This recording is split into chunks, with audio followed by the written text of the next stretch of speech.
สวัสดีครัสวัสดีบค่ะเปิดดิวเพลงนะคะครับเรียนเชิญผมทุกท่านเลยนะคะ ครับ ใครร้องได้เรียนเชิญเลยค่ะ นิดหน่อยครับผขอบมคุณมากนะคะ ขอบคุณครับ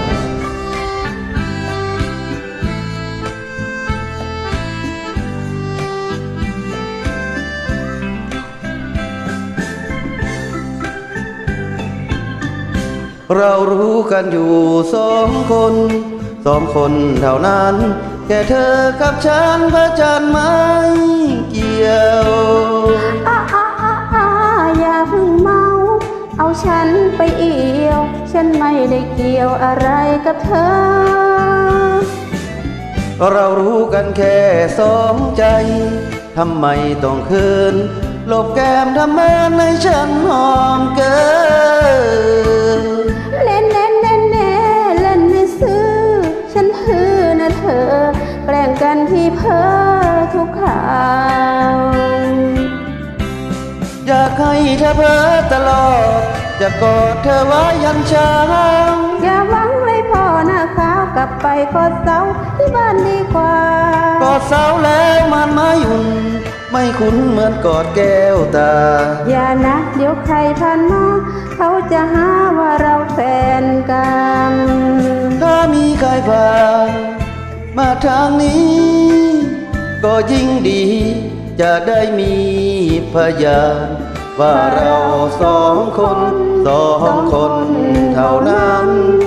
จะรักกันเธอกับฉันตลอดไป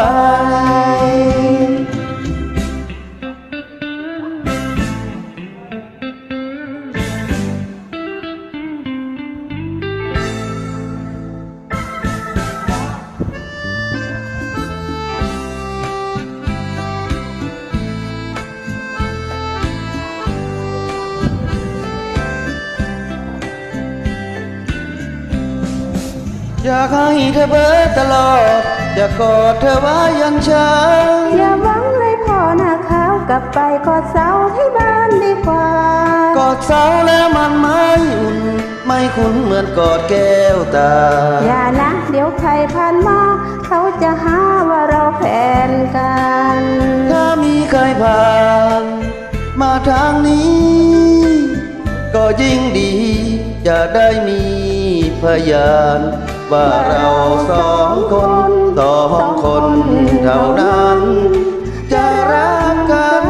เธอกับฉันตลอดไปขอบคุณมากครับขอบคุณมากนะคะ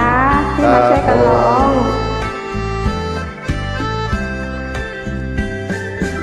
ขอบคุณมากค่ะครับบ๊ายบาย